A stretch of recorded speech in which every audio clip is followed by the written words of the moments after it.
ईश्वराम्बासुतः श्रीमन्पूर्वा सन्ध्या प्रवर्तते। उत्तिष्ठ सत्यसायीशा कर्तव्यं दैवमाह्निकम्। ईश्वराम्बासुतः श्रीमन्पूर्वा सन्ध्या प्रवर्तते। उत्तिष्ठ सत्यसायीशा कर्तव्यं दैवमाह्निकम्। उत्तिष्ठोत्तिष्ठ पर्तीश उत्तिष्ठ जगतीपते।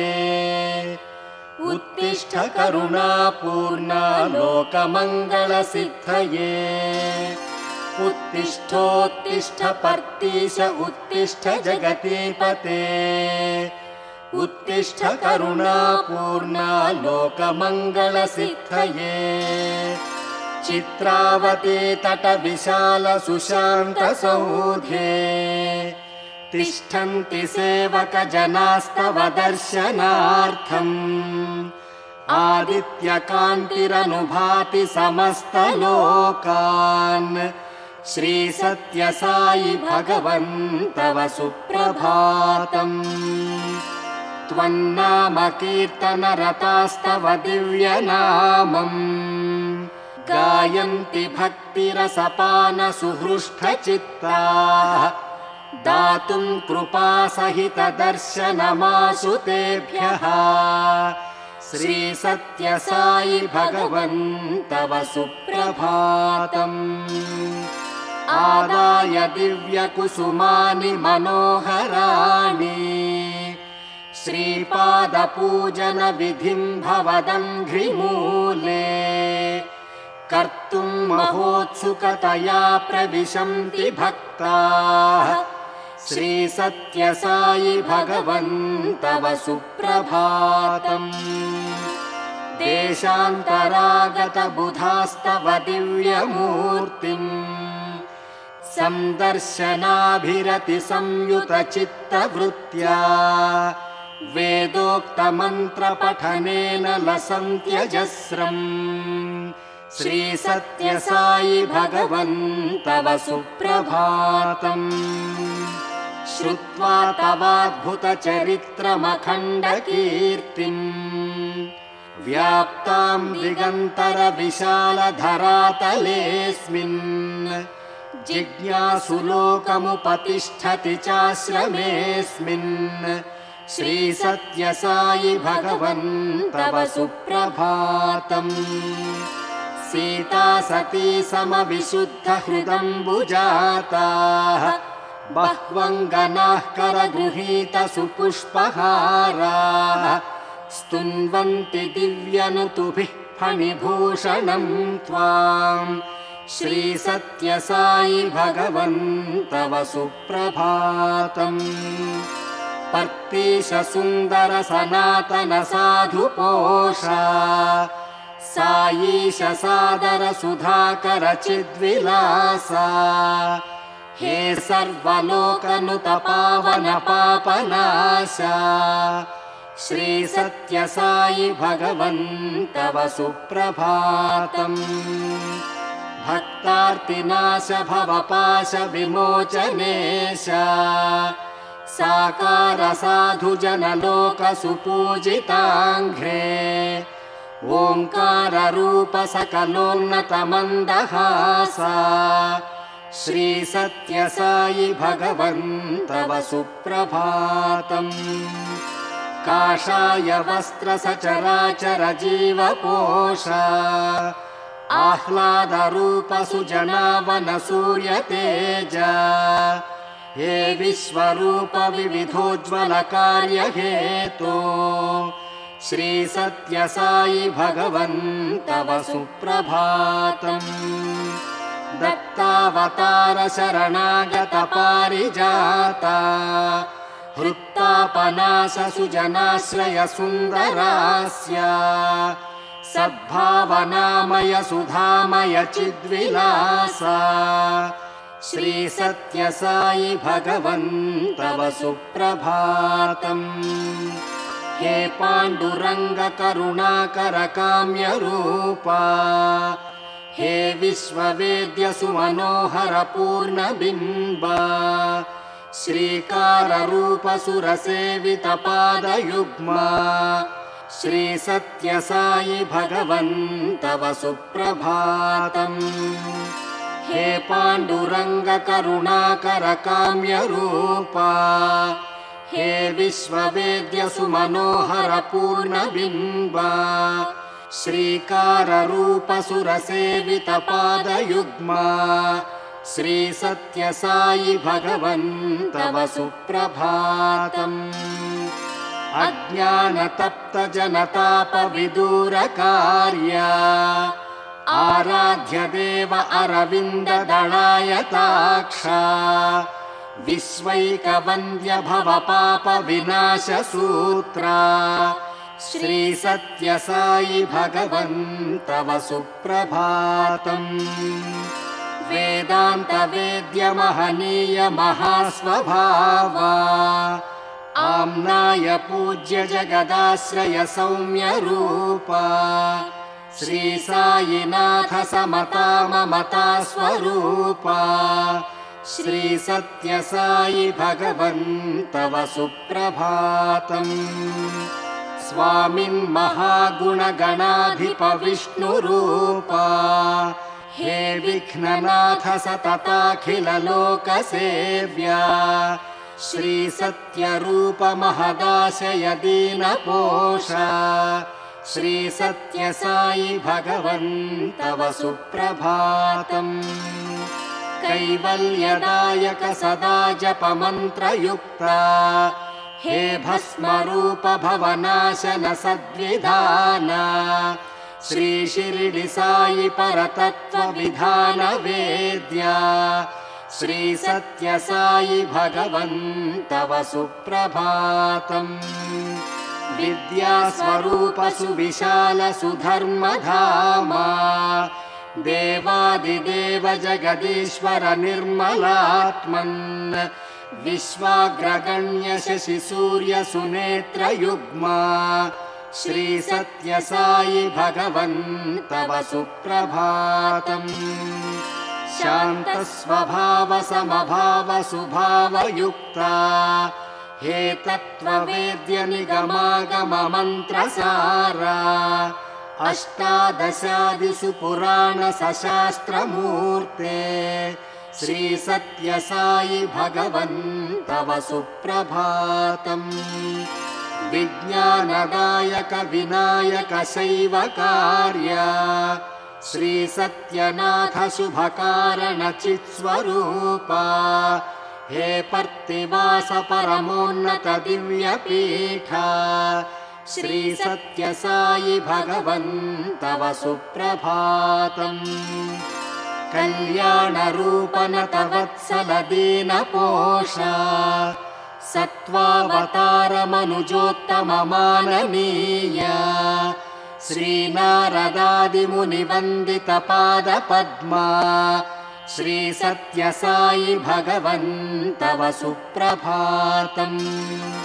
सद्भक्तपोष शरदिन्दु समानभासा पर्तीश पुण्यजनसेवित पादयुग्मा लोकैकनाथ शरणागत कल्पभूजा श्री सत्यसाई भगवन् तव सुप्रभातम्। श्री साईनाथ सुरनाथ सुधा समुद्रा विघ्नेश्वरादि निज दैव गुणप्रकाश आनन्दधाम अमरार्चित दिव्यनामा श्री सत्यसाई भगवन् तव सुप्रभातम्। देवादिदेवनुत पावन पूर्ण सोमा हे साई राम शुभनाम गुणाभिरामा सौवर्णधाम समतावन पूर्णकामा श्री सत्यसाई भगवन् तव सुप्रभातम्। देवादिदेवनुत पावन पूर्ण सोमा हे साई राम शुभनाम गुणाभिरामा सौवर्णधाम समतावन पूर्णकामा श्री सत्यसाई भगवन् तव सुप्रभातम्। सद्भक्तलोकपरिवेष्टितपारिजात सन्मार्गबोधक सदा नवभावयुक्ता सत्त्वादिभव्यगुणगुम्भितभानुतेजा श्रीसत्यसायि भगवन् तव सुप्रभातम्। श्रीपुट्टपर्तिपुरवास महामहेश श्रीसत्यसायि परमेश यतिस्वरूपा हे मोक्षदायक महामहिमप्रभावा श्रीसत्यसायि भगवन् तव सुप्रभातम्। श्रीपुट्टपर्तिपुरवास महामहेश श्रीसत्यसायि परमेश यतिस्वरूपा हे मोक्षदायक महामहिमप्रभावा श्रीसत्यसायि भगवन् तव सुप्रभातम्।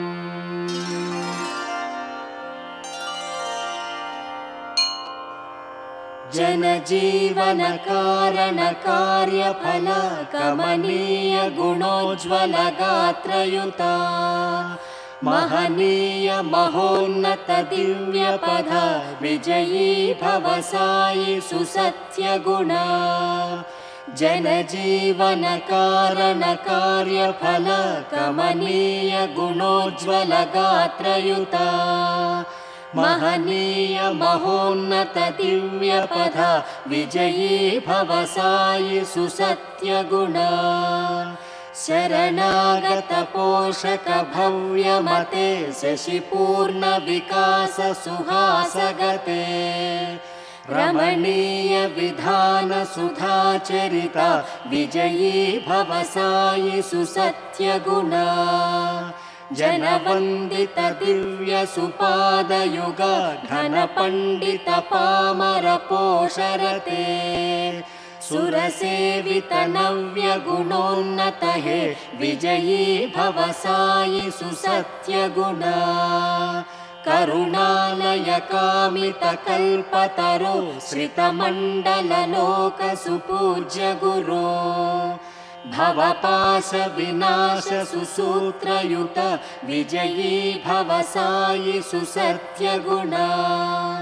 करुणालय कामित कल्पतरो श्रितमण्डल लोक सुपूज्य गुरो भवपाश विनाश सुसूत्रयुत विजयी भव साई सुसत्य गुणा।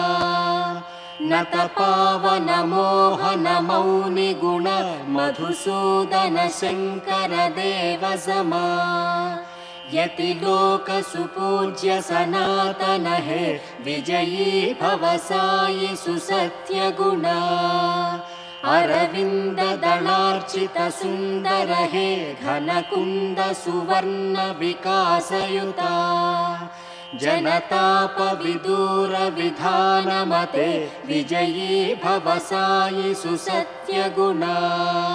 सुगुणाकर सुंदर लोकहिता निज कार्य कलाप सुभक्तनुता घन योगी वरेण्य सुमार्चित हे विजयी भव साई सुसत्य गुणा। भवरोग निवारण सत्सदन श्रितवत्सल दीन जनार्चित हे करुणालय पर्तिपुरीश विभो विजयी भव साई सुसत्य गुणा। भव संचित पाप विनाश गते महिमाद्भुत दिव्य गुणार्चित हे शशि सूर्य सुनेत्र महाचरिता विजयी भव साई सुसत्य गुणा। घन देश विदेश जनार्चित हे जनलोक सुपूजित सत्वयुता शिरडीश सुपर्तिपुरीश हरे विजयी भव साई सुसत्य गुणा। घन देश विदेश जनार्चित हे जनलोक सुपूजित सत्वयुता शिरिडीश सुपर्तिपुरेश हरे विजयी भव साई सुसत्यगुणा निजदत्त सुभक्त समर्चित हे कलिकल्मषनाशन साई गुरो हरिशंकर देव गुणोज्ज्वलित विजयी भव साई सुसत्यगुणा प्रभो सत्य साई जयोस्तु जयोस्तु विभो पर्ति साई नमस्ते नमस्ते गुरो सत्य साई प्रसीद प्रसीद शुभं पर्ति साई प्रयच्छ प्रयच्छ प्रभो सत्य साई जयोस्तु जयोस्तु विभो पर्ति साई नमस्ते नमस्ते गुरो सत्य साई प्रसीद प्रसीद शुभं पर्ति साई प्रयच्छ प्रयच्छ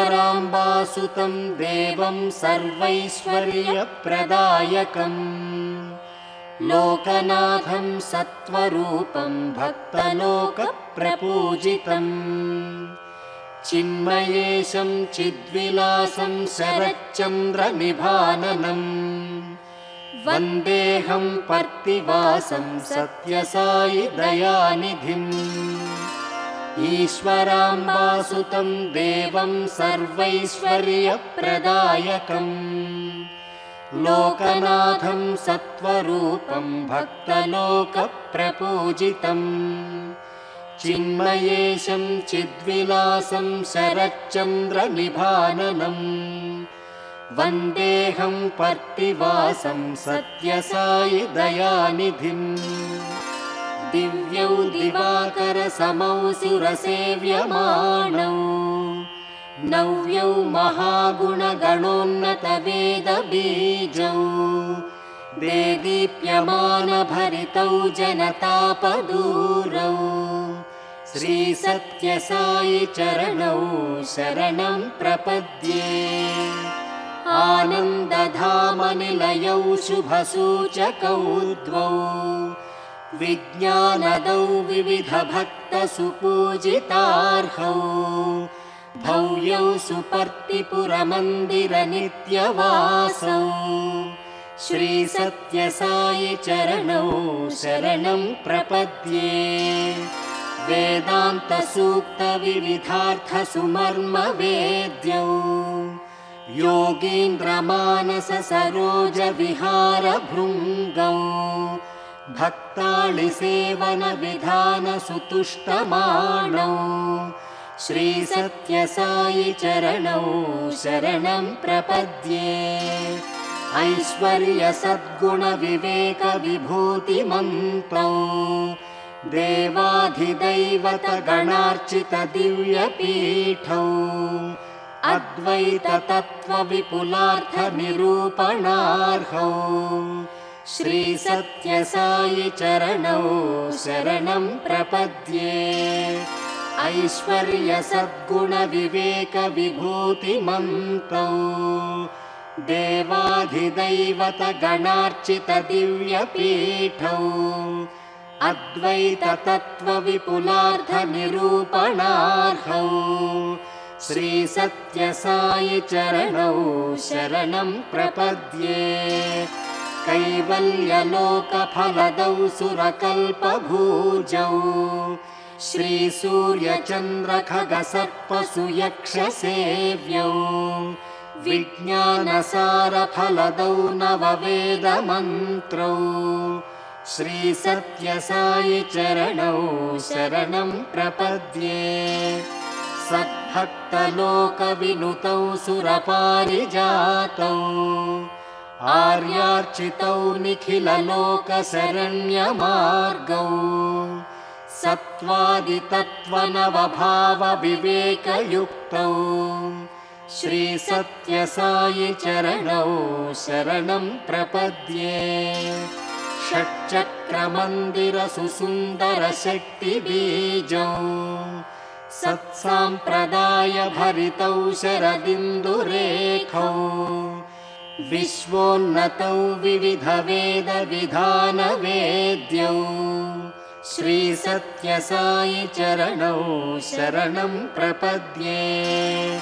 षट्चक्रमन्दिरसुसुन्दरशक्तिबीजौ सत्साम्प्रदायभरितौ शरदिन्दुरेखौ विश्वोन्नतौ विविधवेदविधानवेद्यौ श्रीसत्यसायि चरणौ शरणं प्रपद्ये। योगीश्वरादिनिजयोगगणार्चितार्हौ त्रैलोक्यपूजितपथौ शुभसूचकौ द्वौ भस्मार्चितौ भवविनाशनकार्यवेद्यौ श्रीसत्यसायि चरणौ शरणं प्रपद्ये। नित्यान्नदानफलदौ निजदीनपूज्यौ नित्याग्निहोत्रनिलयौ निजपापदूरौ तत्त्वादिशास्त्रनिजसारविशारदौ द्वौ श्रीसत्यसायि चरणौ शरणं प्रपद्ये। नित्यान्नदानफलदौ निजदीनपूज्यौ नित्याग्निहोत्रनिलयौ निजपापदूरौ तत्त्वादिशास्त्रनिजसारविशारदौ द्वौ श्रीसत्यसायि चरणौ शरणं प्रपद्ये। रामायणादिघनशास्त्रसुमर्मवेद्यौ श्रीभारतादिनिजवाङ्मयवाक्यतप्तौ श्रीकृष्णरामघनदेवगुणस्वभावौ श्रीसत्यसायि चरणौ शरणं प्रपद्ये। सङ्कल्पसिद्धसहितौ सहनानुकूलौ दिव्यौषधौ सकलरोगनिवारसूत्रौ शिष्टौ शुभाशयमयौ सुगुणार्चितौ द्वौ श्रीसत्यसायि चरणौ शरणं प्रपद्ये। सङ्कल्पसिद्धसहितौ सहनानुकूलौ दिव्यौषधौ सकलरोगनिवारसूत्रौ शिष्टौ शुभाशयमयौ सुगुणार्चितौ द्वौ श्रीसत्यसायि चरणौ शरणं प्रपद्ये।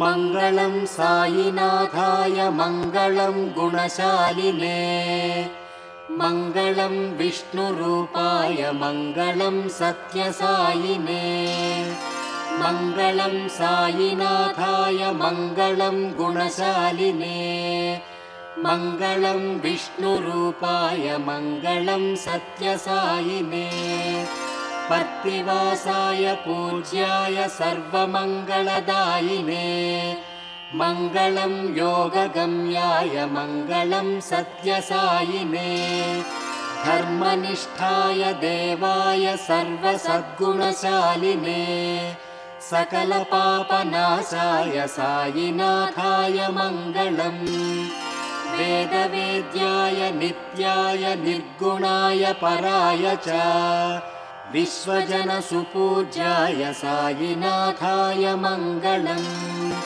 पुट्टपर्तिनिवासाय सुलभाय शुभाय च सर्वधर्मस्वरूपाय सत्यनाथाय मङ्गलम् भक्तजनसुसेव्याय शिष्टजनहिताय च सत्त्वगुणशोभिताय सत्यनाथाय मङ्गलम् दिव्याय दिव्यरूपाय सर्वमङ्गलसाक्षिणे तापत्रयविनाशाय पर्तिवासाय मङ्गलम् वेदवेदान्तवेद्याय काषायाम्बरधारिणे वन्दिताखिललोकाय पर्तिनाथाय मङ्गलम् हृद्याय सर्वपूज्याय दत्तावतारमूर्तये संसेव्याय अनन्ताय पर्तिदेवाय मङ्गलम् परिपूर्णाय स्तुत्याय महामङ्गलरूपिणे स्वामिने परमात्मने पर्तिवासाय मङ्गलम् ईश्वराम्बा तनूजाय ईप्सितार्थप्रदायिने सर्वैश्वर्यप्रदायिने पर्तिनाथाय मङ्गलम् भक्तहृत्तापनाशाय मङ्गलाभरणाङ्घ्रये हरिहरस्वरूपाय सत्यदेवाय मङ्गलम् सत्यावताररूपाय कुलमतहीनाय च भेदभाववर्जिताय पर्तिदेवाय मङ्गलम् श्रुतिगम्याय देवाय कामितार्थप्रदायिने मुक्तिमार्गाय मुख्याय पर्तिवासाय मङ्गलम् मङ्गलं गुरुदेवाय मङ्गलं ज्ञानदायिने मङ्गलं पर्तिवासाय मङ्गलं सत्यसायिने मङ्गलं गुरुदेवाय मङ्गलं ज्ञानदायिने मङ्गलं पर्तिवासाय मङ्गलं सत्यसायिने।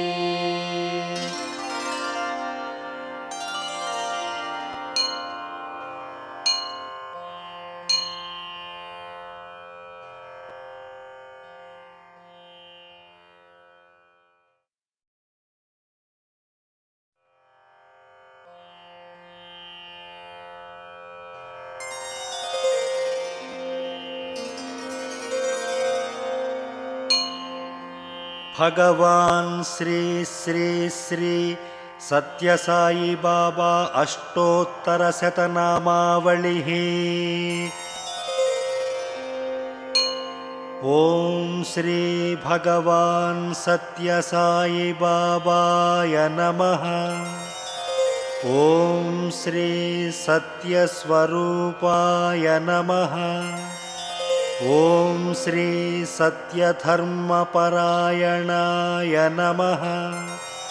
ॐ श्री वरदाय नमः। ॐ श्री सत्पुरुषाय नमः। ॐ श्री सत्यगुणात्मने नमः। ॐ श्री साधुवर्तनाय नमः। ॐ श्री साधुजनपोषणाय नमः। ॐ श्री सर्वज्ञाय नमः। ॐ श्री सर्वजनप्रियाय नमः। ॐ श्री सर्वशक्तिमूर्तये नमः। ॐ श्री सर्वेशाय नमः। ॐ श्री सर्वसङ्गपरित्यागिने नमः। ॐ श्री सर्वान्तर्यामिने नमः। ॐ श्री महिमात्मने नमः। ॐ श्री महेश्वरस्वरूपाय नमः। ॐ श्री पर्तिग्रामोद्भवाय नमः। ॐ श्री पर्तिक्षेत्रनिवासिने नमः। ॐ श्री यशःकाय शिरिडीनिवासिने नमः। ॐ श्री जोडि आदिपल्लि सोमप्पाय नमः। ॐ श्री भारद्वाज ऋषिगोत्राय नमः। ॐ श्री भक्तवत्सलाय नमः। ॐ श्री अपान्तरात्मने नमः। ॐ श्री अवतारमूर्तये नमः। ॐ श्री आपस्तम्बसूत्राय नमः।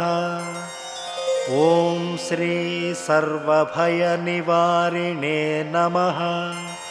ॐ श्री अभयप्रदाय नमः। ॐ श्री रत्नाकरवंशोद्भवाय नमः। ॐ श्री शिरडी साई अभेदशक्त्यावताराय नमः। ॐ श्री शङ्कराय नमः। ॐ श्री शिरडी साई मूर्तये नमः। ॐ श्री द्वारकामायि वासिने नमः। ॐ श्री चित्रावती तटपुट्टपर्तिविहारिणे नमः। ॐ श्री शक्तिप्रदाय नमः। ॐ श्री शरणागतत्राणाय नमः। ॐ श्री आनन्दाय नमः। ॐ श्री आनन्ददाय नमः। ॐ श्री आर्तत्राणपरायणाय नमः। ॐ श्री अनाथनाथाय नमः। ॐ श्री असहायसहायाय नमः। ॐ श्री लोकबान्धवाय नमः। ॐ श्री लोकरक्षापरायणाय नमः। ॐ श्री लोकनाथाय नमः। ॐ श्री दीनजनपोषणाय नमः। ॐ श्री मूर्तित्रयस्वरूपाय नमः। ॐ श्री मुक्तिप्रदाय नमः। ॐ श्री कलुषविदूराय नमः। ॐ श्री करुणाकराय नमः। ॐ श्री सर्वाधाराय नमः। ॐ श्री सर्वहृद्वासिने नमः। ॐ श्री सर्वपुण्यफलप्रदाय नमः। ॐ श्री सर्वपापक्षयकराय नमः। ॐ श्री सर्वरोगनिवारिणे नमः। ॐ श्री सर्वबाधाहराय नमः। ॐ श्री अनन्तनुतकीर्तनाय नमः। ॐ श्री आदिपुरुषाय नमः। ॐ श्री आदिशक्तिये नमः। ॐ श्री अपुरूपशक्तये नमः।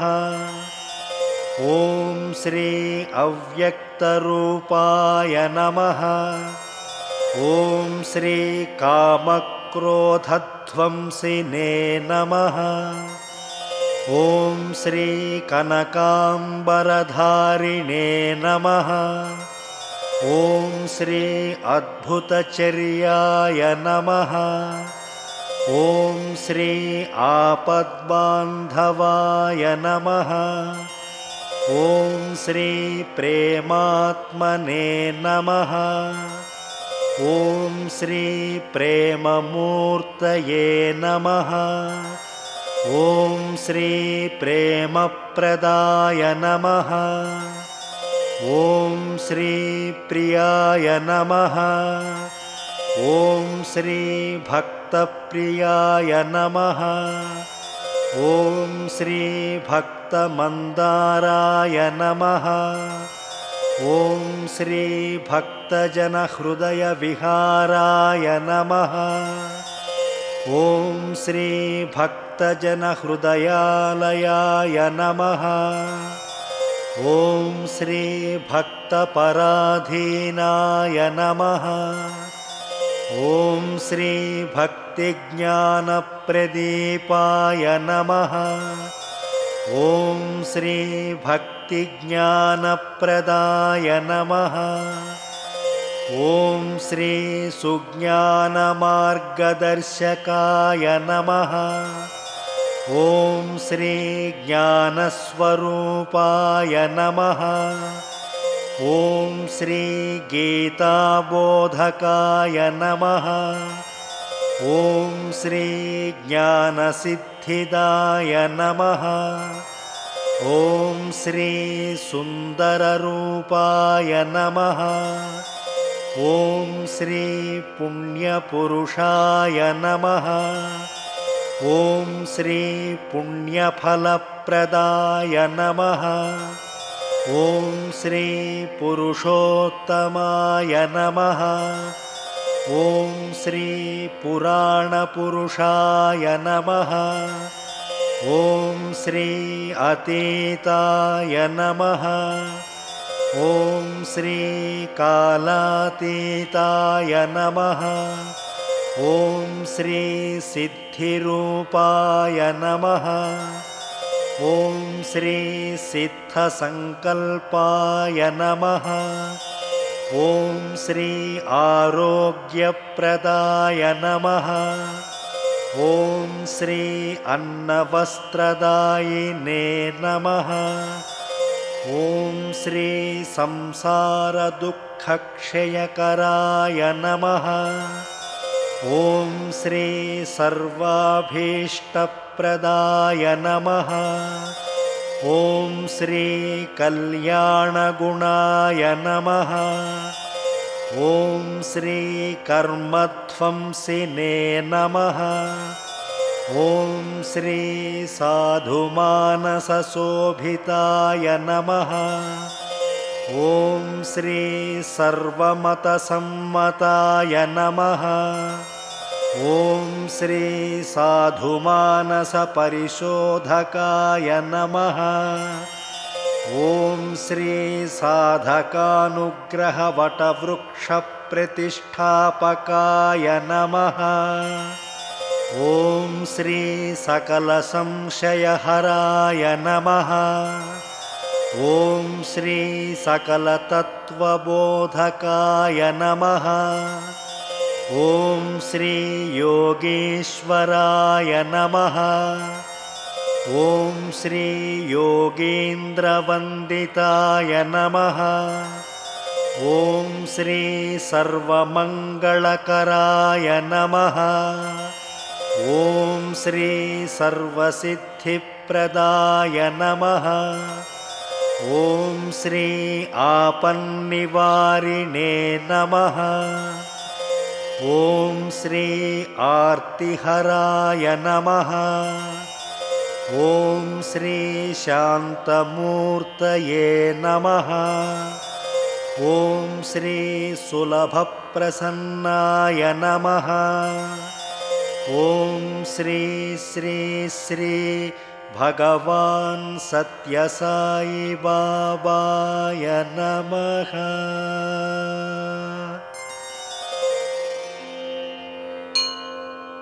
इत्यष्टोत्तरशतनामावलिः।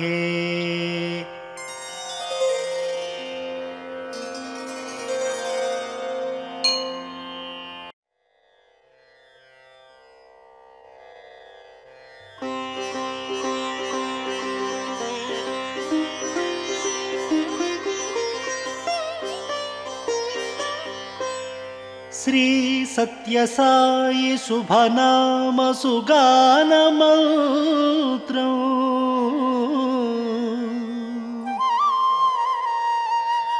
वेदार्थसारभरितं घनयोगमार्गम् आनन्दलोकनवजीवनपारिजातम् श्रीभक्तिसाई चरितं मनसा स्मरामि। मनसा स्मरामि।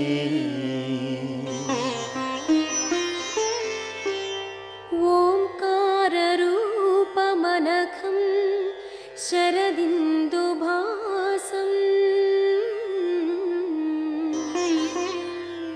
कैवल्यलोकफलदम् इह तापदूरम्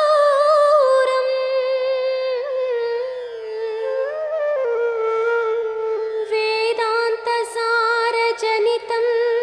शरणानुकूलम्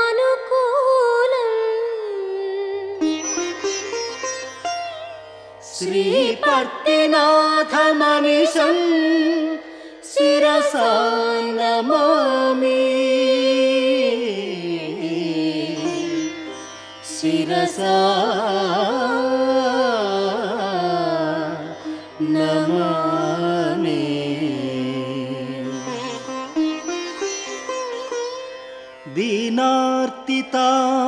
दीनार्तितापपरिहारक भाग्यसूत्रम्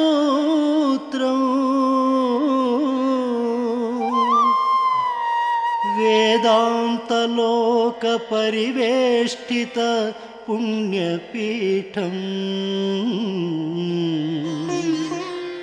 सायुज्यधामनिलयोन्नत दिव्यदीपम्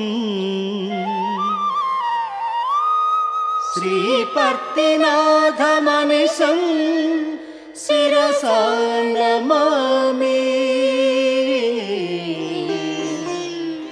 शिरसा नमामि।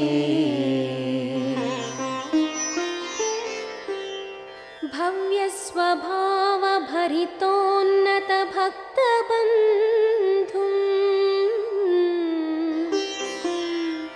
दिव्यप्रभावकलितात्मक नव्यदैवम्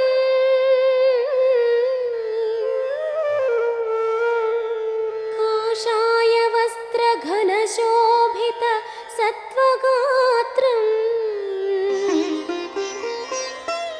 श्रीपत्तिनाथमनिशं शिरसा नमामि शिरसा नमामि।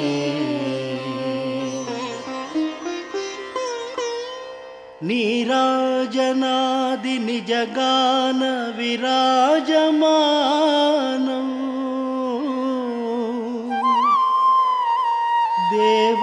देवादिदेवनुत पावन पादपद्मम् विद्याविभूषण सुभूषित गात्रधर्मम्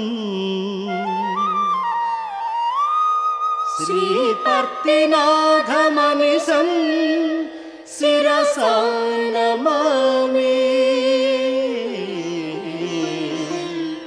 शिरसा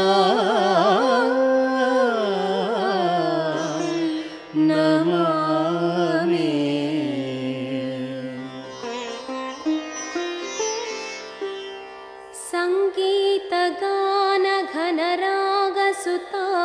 सङ्गीतगानघनरागसुताळवेद्यम्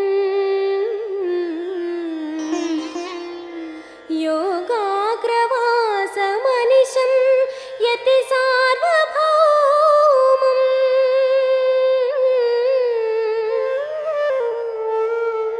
सर्वोन्नतं सकलशास्त्रसमर्चितेशम् श्रीपत्तिनाथमनिशं शिरसा नमामि शिरसा नमामि।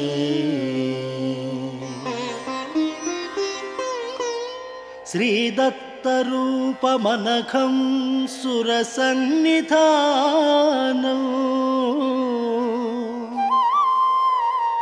हृत्तापनासकलशं नलिनायताक्षम्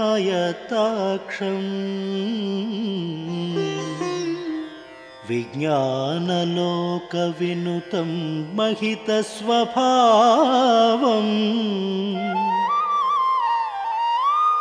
श्रीपत्तिनाथमनिशं शिरसा नमामि शिरसा नमामि।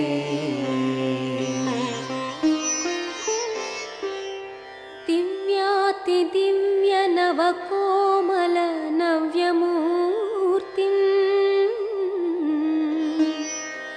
विश्वाधिपं सुजन जीवन वेदमन्त्रम्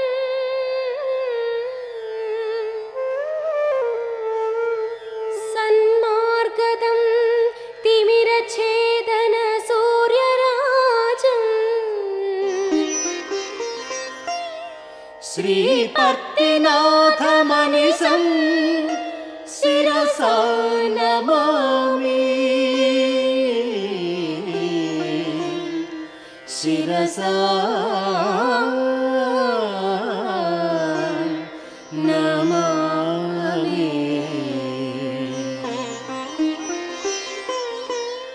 गन्धर्वयक्षसुरकिन्नर लोकपूज्यम् सर्वाधिकारचरितं भवरोगवैद्यम्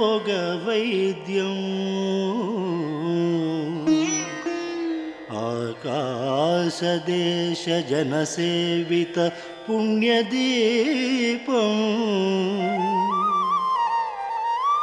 श्रीपर्तिनाथमनिशं शिरसा नमामि। शिरसा नमामि। संकीर्तनादि निजगान विराजमानम्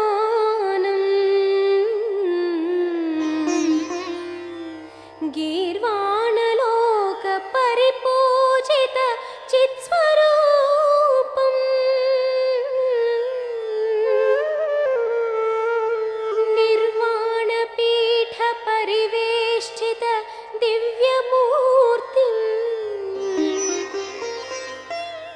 श्रीपर्तिनाथमनिशं शिरसा नमामि। शिरसा नमामि।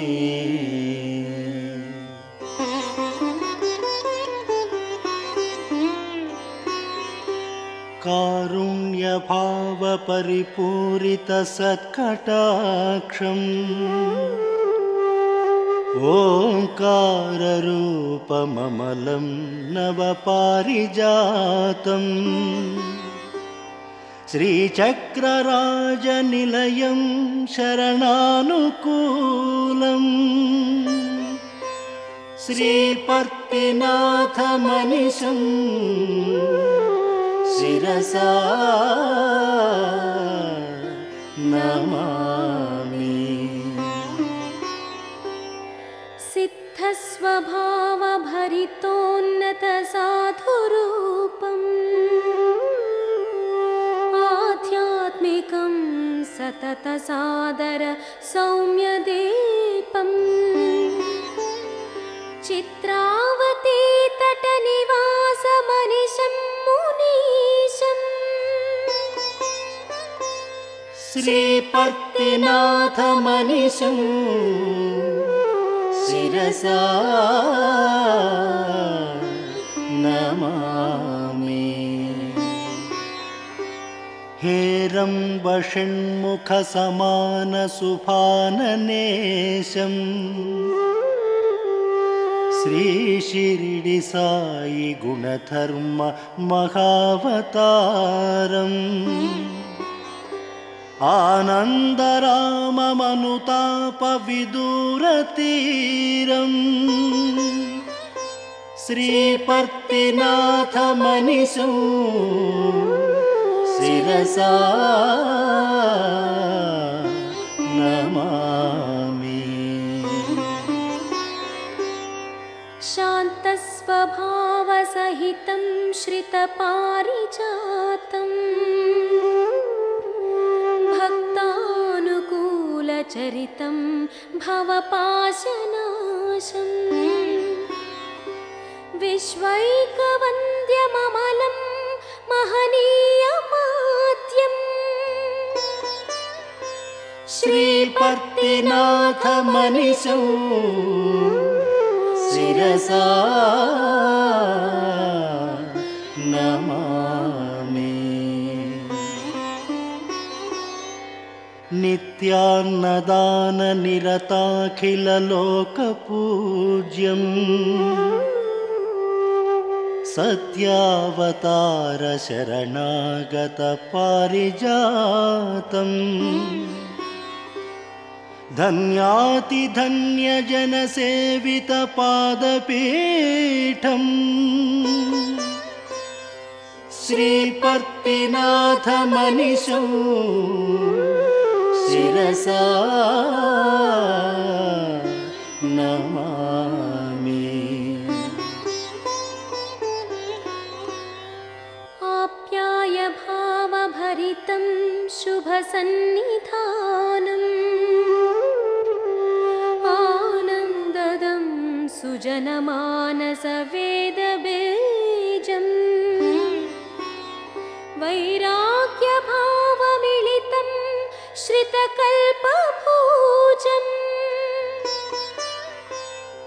श्रीपर्तिनाथमनिशौ शिरसा नमामि। कामादिशत्रुगुणनाशनखड्गराजम् वेदादिसर्वसुरवाङ्मयवेद्यमाद्यम्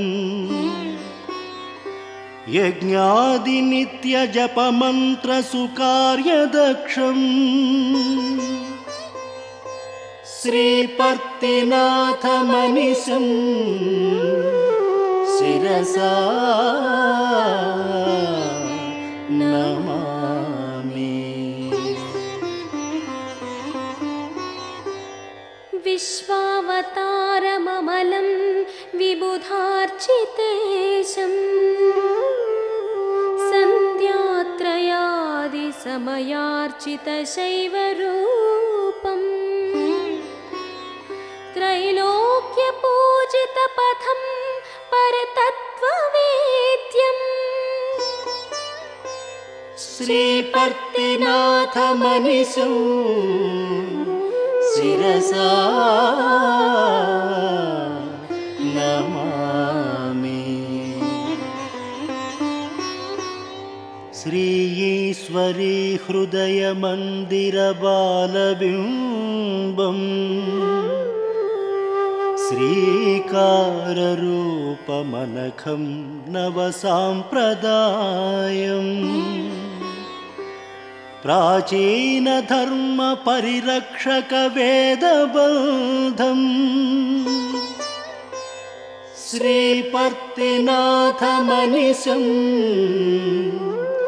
शिरसा नमामि।